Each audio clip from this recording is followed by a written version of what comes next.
Magandang buhay mga kananay cakes! Mini two-third cake po tayo for today's video. Ito po yung aming special promo ngayong bare months. Naging mabenta nga ito sa madlang people dahil ginawa natin siyang affordable price. Marami po kasi talagang gustong umorder ng nakapatong na cake katulad nito. Ang problema ay hindi lagi natutuloy yung aming transaction kasi hindi nila afford yung regular size nitong aking two-third cake. Kaya naman pinag-isipan ko talaga ng gusto kung paano magiging affordable ang nabanggit na cake. Pero available pa rin po yung regular size ko ng two-third cake.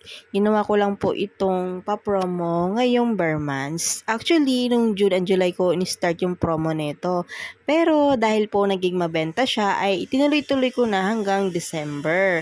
So special promo ito. So by January next year ay tataasan ko na siya kasi nagtaasan na naman ang presyo ng ating raw materials and ingredients. So asahan na natin na tuwing December ay mas lalo pang tumataas ang mga presyo ng ating ingredients and raw materials.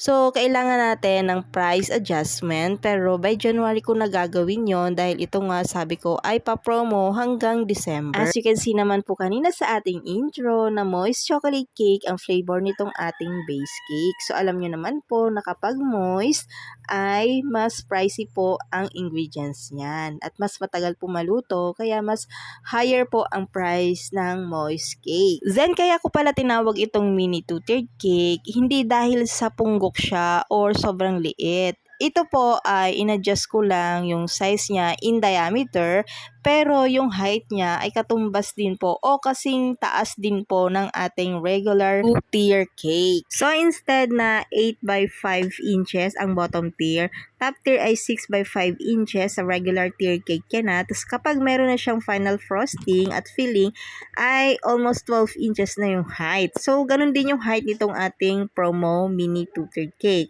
Pero yung diameter niya ay adjusted na sa 6 inches ang kanyang bottom at ng top tier ay 4 inches. 5 inches din yung kanyang height each tier. So, di ba kasing taas lang din ng ating regular tier cake. So, meron pa itong kasamang 12 pieces na cupcakes. Ang starting price itong ating promo ay 1,850.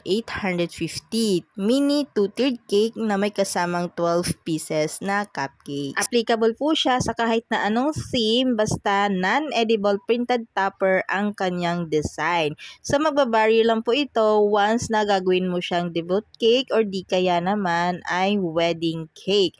Kasi 'di ba merong mga artificial or fresh flowers na nilalagay and then meron pa customized name topper and then minsan paroset pa yung frosting so meron din tayong additional doon. So price varies depending on the design. Hindi tayo naka-stick doon sa ating promo price lang. So sinabi ko na nga yung kanina, kapag non-edible printed topper ang design ay pasok po yon sa ating promo na 1,850. Hindi po kasi porket naka-promo ay yun na po yung price niya talaga. Sa design po talaga tayo nakadepende kasi yung ibang design ay magastos po. So, siyempre, hindi naman po pwede na tayo yung abonado sa gustong design ng client. Anyways, nakita nyo naman kung gaano kahirap gumawa ng cake. Napansin nyo rin ba kung ilang beses ako umulit para lang ma-achieve ng malinis itong wave effect? Sige nga kung nanood kang talaga, ilang beses ba ako umulit sa design na ito? Meron tayong 10 pesos worth of load.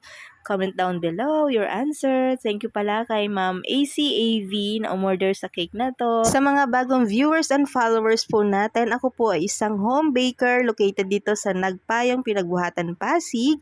At sa mga gusto pong mag-avail nitong aming promo ay mag-PM lang po kayo dito sa aming page at agad-agad ko naman po kayong re-replyan. So kung nagustuhan nyo naman po itong ating video, please like and paki-follow na rin po nitong ating page for more.